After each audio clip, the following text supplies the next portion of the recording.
Om Namo Bhagavate Sri Ramanaya. Om Namo Bhagavate Sri Ramanaya. Who am I? None yar. As all living beings desire to be happy always, without misery, as in the case of everyone, there is observed supreme love for one's self, and as happiness alone is the cause for love, in order to gain that happiness which is one's nature and which is experienced in the state of deep sleep where there is no mind, one should know one's self. For that, the path of knowledge, the inquiry of the form, who am I, is the principal means. Question. Who am I? The gross body, which is composed of 7 humors, dhatus, I am not. The 5 cognitive sense organs, viz. The sense of hearing, touch, sight, taste, and smell, which apprehend their respective objects with sound, touch, color, taste, and odor, I am not. The 5 cognitive sense organs, viz. The organs of speech, locomotion, grasping, excretion, and procreation, which have as their respective functions speaking, moving, grasping, excreting, and enjoying, I am not. The 5 vital airs, prana, etc., which perform respectively the 5 functions of inbreathing, etc., I am not. Even the mind which thinks, I am not. The nescience too, which is endowed only with the residual impressions of the objects, and in which there are no objects and no functionings, I am not. Question. If I am none of these, then who am I? After negating all of the above mentioned as not this, that awareness which alone remains, that I am. Question.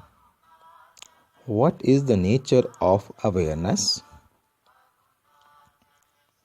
Maharshi. The nature of awareness is existence, consciousness, bliss. Question.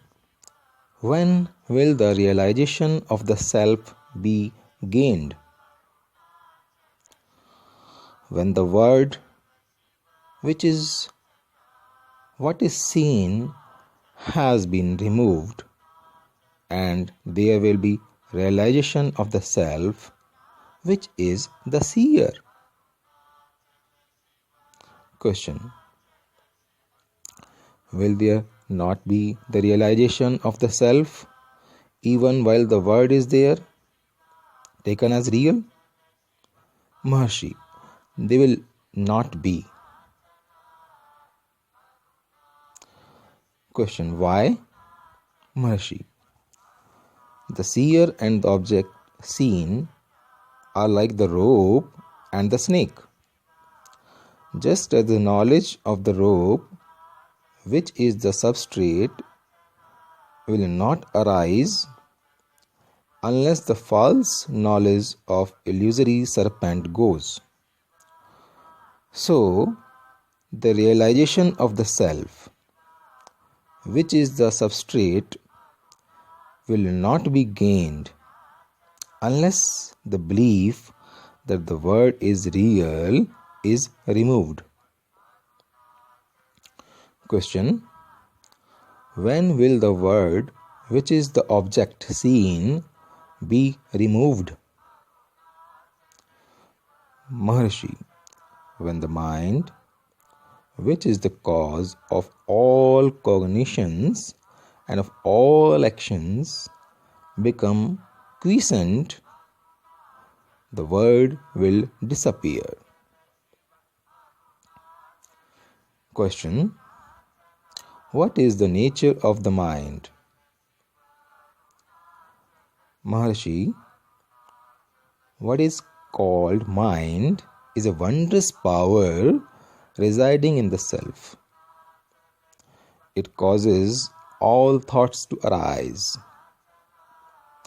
Apart from thoughts, there is no such thing as mind. Therefore, thought is the nature of mind. Apart from thoughts, there is no independent entity called the word. In deep sleep, there are no thoughts and there is no word. In the state of waking and dream, there are thoughts and there is a word also. Just as the spider emits the thread of the web out of itself and again withdraws it into itself, likewise the mind projects the word out of itself and again resolves it into itself. When the mind comes out of the self, the world appears. Therefore, when the world appears to be real, the self does not appear. And when the self appears, shines, the word does not appear. When one persistently inquires into the nature of the mind will end leaving the self. What is referred to as the self is the Atma. The mind always exists only in dependence on something gross. It cannot stay alone. It is the mind that is called the subtle body or the soul, Jiva. Question: what is the path of inquiry for understanding the nature of the mind? Maharshi: that which rises as I in the body is the mind. If we inquires as to where in the body the thought I rises first, one would discover that it rises in the heart. That is the place of mind's origin. Even if one thinks constantly, I, one will be led to that place. Of all the thoughts that arise in the mind, the I thought is the first. It is only after the rise of this that the other thoughts arise. It is after the appearance of first personal pronoun that the second and the third personal pronouns appear. Without the first personal pronoun, there will not be the second and third. Question: how will the mind become quiescent? Maharshi: by the inquiry, who am I? The thought, who am I, will destroy all other thoughts. And like the stick used for steadying the burning fire, it will itself in the end get destroyed. Then there will arise self-realization. Question: what is the means by constantly holding on to the thought, who am I? Maharshi: when other thoughts arise, one should not pursue them but should inquire, to whom do they arise? It does not matter how many thoughts arise. As each thought arises, one should inquire with diligence, to whom has this thought arisen? The answer that would emerge would be, to me. Thereupon, if one inquires, who am I? The mind will go back to its source, and the thought that arose will be quiescent. With repeated practice in this manner, the mind will develop the skill to stay in its source. When the mind that is subtle goes out through the brain and the sense organs, the gross names and forms appear.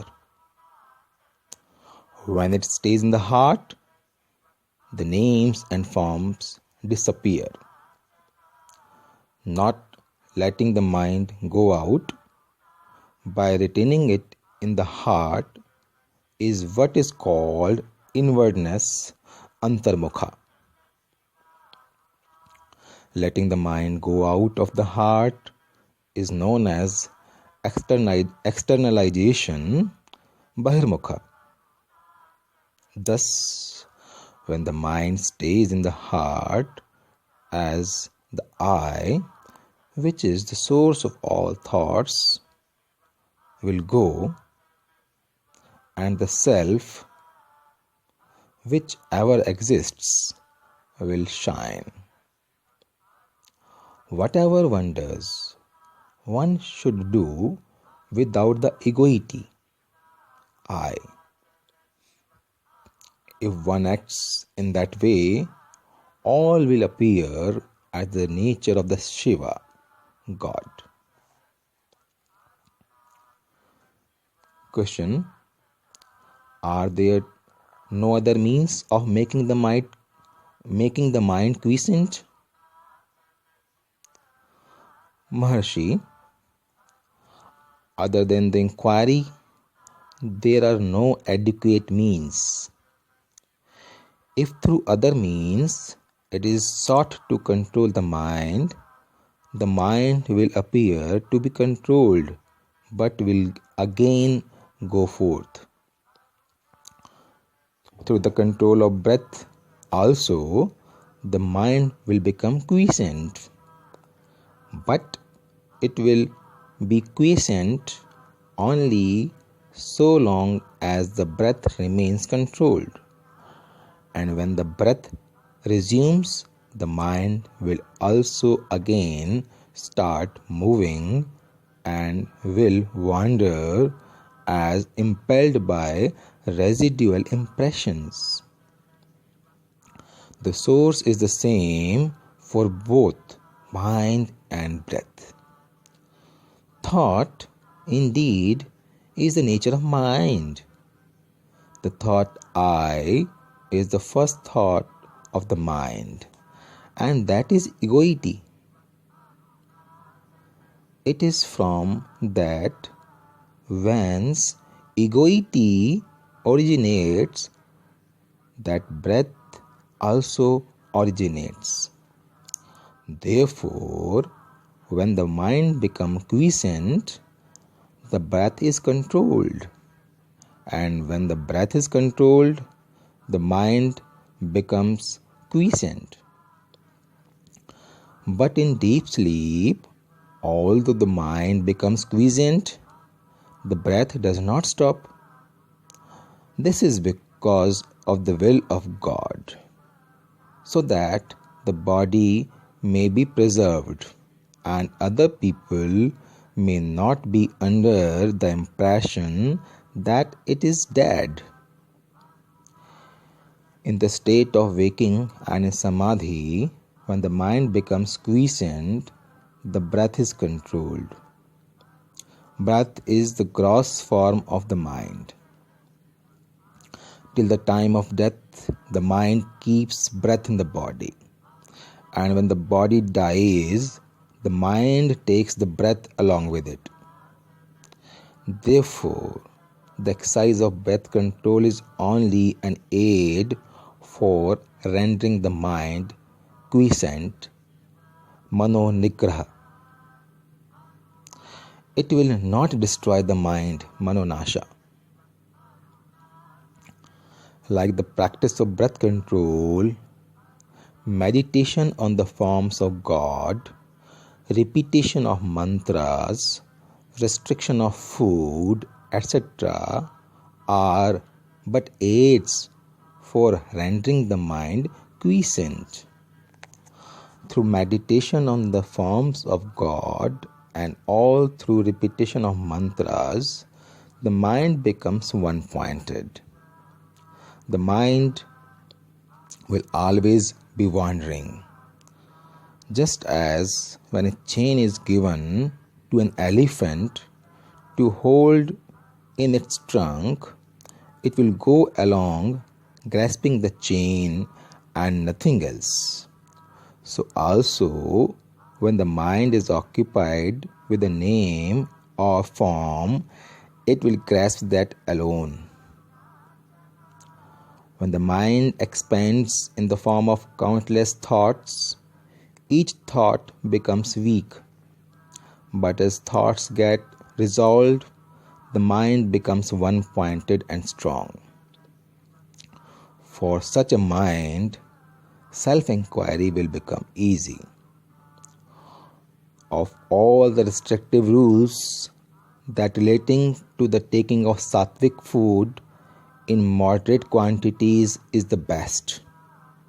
By observing this rule, the sattvic quantity of mind will increase, and that will be helpful to self-inquiry. Question: the residual impressions, thoughts of objects appear wending like the waves of an ocean. When will all of them get destroyed? Maharshi: as the meditation on the self rises higher and higher, the thoughts will get destroyed. Question: is it possible for the residual impressions of objects that come from beginning less time, as it were, to be resolved and for one to remain as the pure self? Maharshi: without yielding to the doubt, is it possible or not? One should not persistently hold on to the meditation on the self. Even if one be greater sinner, one should not worry and weep, "Oh, I am sinner. "Oh, I am sinner. How can I be saved?" One should completely renounce the thought, "I am a sinner," and concentrate keenly on meditation on the self. Then one would surely succeed. There are not two minds, one good and the other evil. The mind is only one. It is the residual impressions that are of two kinds, auspicious and inauspicious. When the mind is under the influence of auspicious impressions, it is called good, and when it is under the influence of inauspicious impressions, it is regarded as evil. The mind should not be allowed to wander towards worldly objects and what concerns other people. However bad other people may be, one should bear no hatred for them. Both desire and hatred should be eschewed. All that one gives to others, one gives to oneself. If this truth is understood, who will not give to the others? When oneself arises, all arises. When oneself becomes quiescent, all become quiescent. To the extent we behave with humility, to the extent there will result good. If the mind is rendered quiescent, one may live anywhere. Question: How long should inquiry be practiced? Maharshi: as long as there are impressions of objects in the mind, so long the inquiry, "Who am I?" is required. As thoughts arise, they should be destroyed then and there in the very place of their origin through inquiry. If one resorts to contemplation of the self unintermittently until the self is gained, that alone would do. As long as there are enemies within the fortress, they will continue to sally forth. If they are destroyed as they emerge, the fortress will fall into our hands. Question: what is the nature of the self? Maharshi: what exists in the truth is the self alone. The word, the individual soul, and God are appearance in it, like silver in mother of pearl. These three appear at the same time and disappear at the same time. The self is that where there is absolutely no I thought. That is called the silence. The self itself is the world. The self itself is I. The self itself is God. And all is Shiva, the self. Question: is not everything the work of God? Maharshi: without desire, resolve, or effort, the sun rises, and its mere presence, the sunstone emits fire, the lotus blooms, water evaporates, people perform their various functions and then rest. Just as in the presence of the magnet, the needle moves, it is by virtue of mere presence of God that the souls governed by three cosmic functions or the fivefold divine activity perform their actions and then rest in accordance with their respective karmas. God has no resolve, no karma attaches itself to him. That is like worldly actions not affecting the sun, or like the merits and demerits of the other four elements not affecting all pervading space.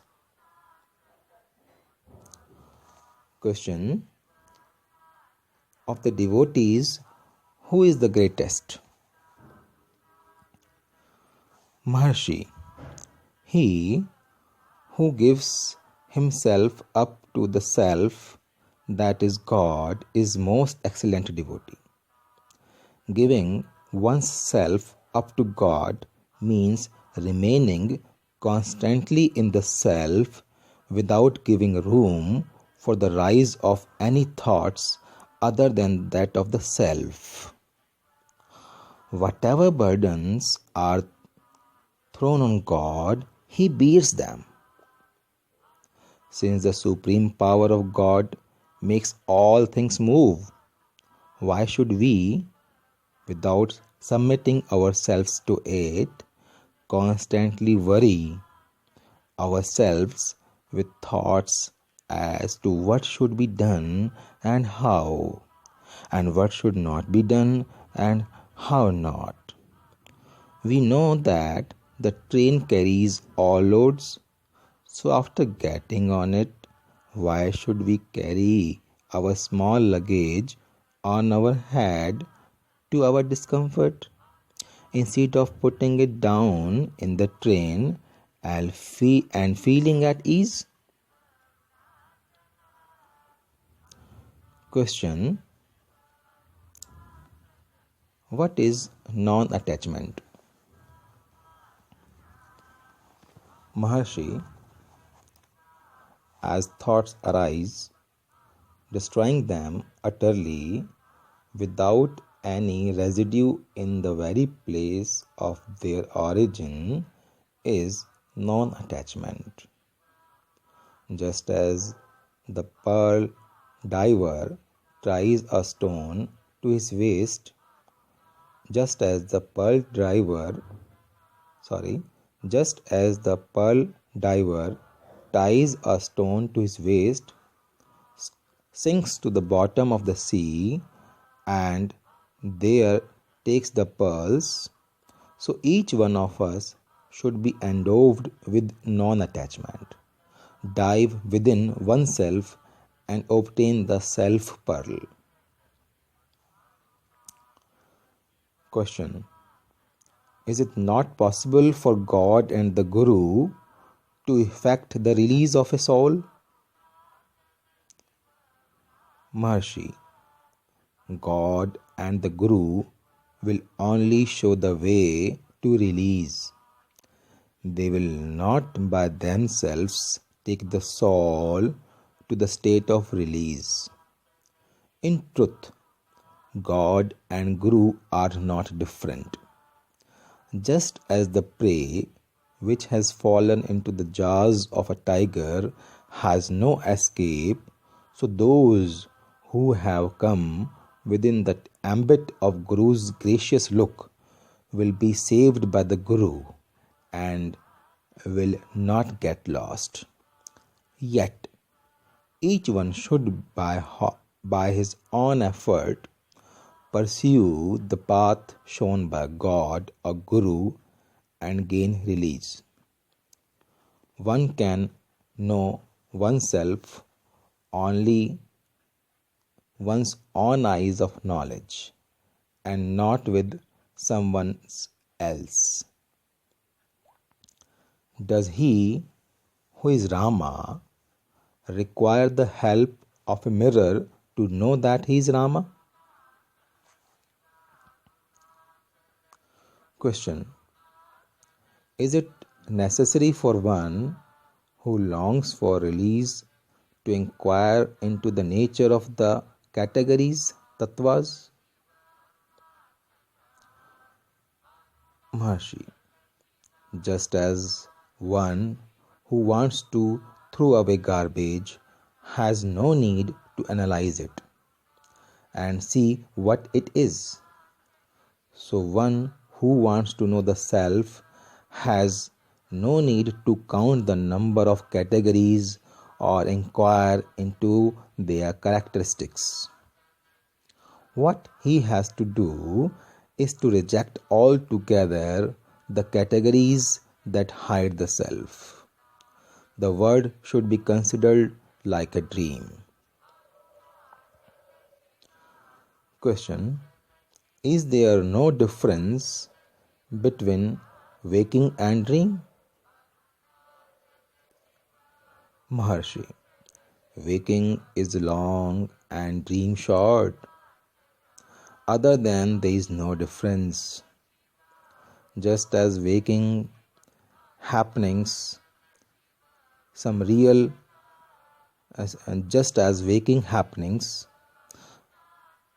real while awake, so do those in dream while dreaming.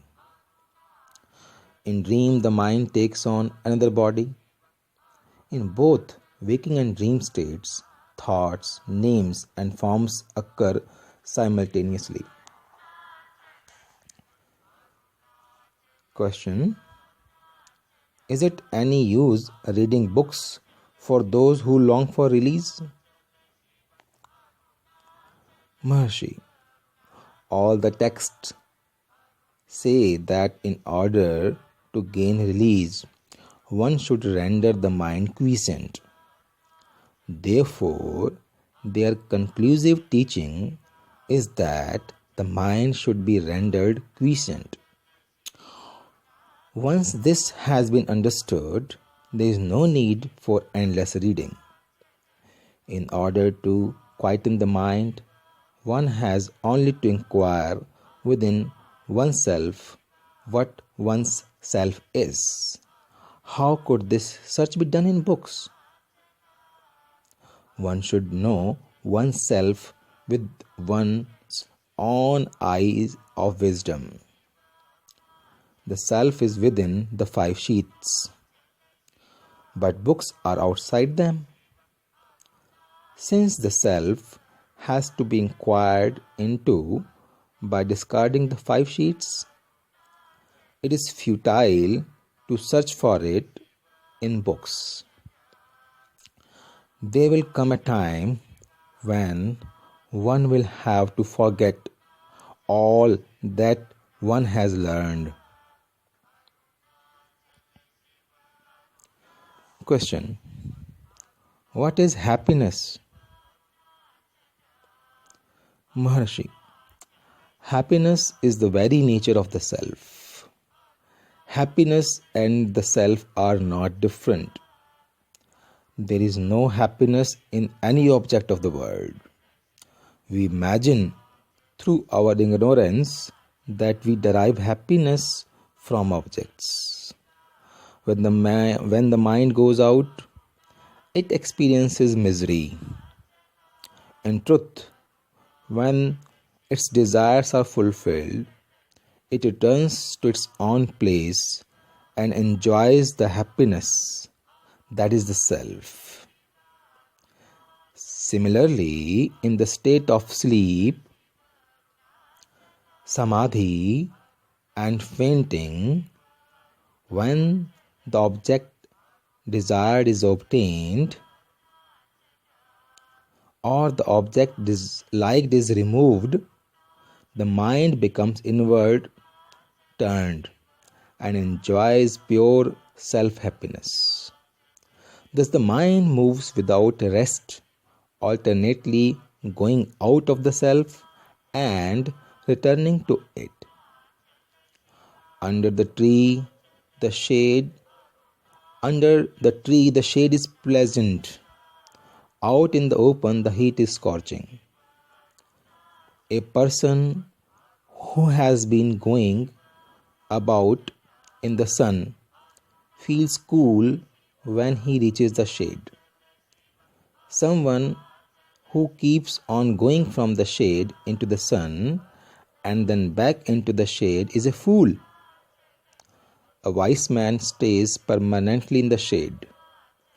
Similarly, the mind of the one who knows the truth does not leave Brahma.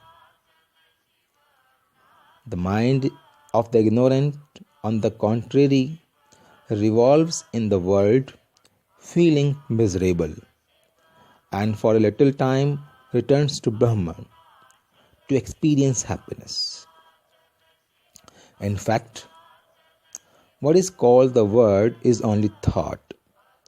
When the word disappears, that is, when there is no thought, the mind experiences happiness. And when the word appears, it goes through misery. Question: what is wisdom insight? Jnanadrishti. Maharshi: remaining quiet is what is called wisdom insight. To remain quiet is to resolve the mind in the self. Telepathy, knowing past and present, future happenings, and clairvoyance do not constitute wisdom insight. Question: what is the relation between desirelessness and wisdom? Maharshi: desirelessness is wisdom. The two are not different, they are the same. Desirelessness is refraining from turning the mind towards any object. Wisdom means the appearance of no object. In other words, not seeking what is other than the self is detachment or desirelessness. Not leaving the self is wisdom. Question: what is the difference between inquiry and meditation? Maharshi: inquiry consists in retaining the mind in the self.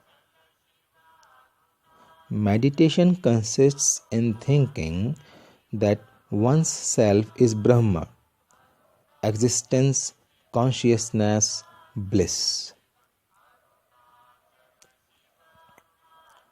Question: what is release? Inquiring into the nature of one's self that is in bondage and realizing one's true nature is release. Om Namo Bhagavate Sri Ramanaya. Om Namo Bhagavate Sri Ramanaya. Om Namo Bhagavate Sri Ramana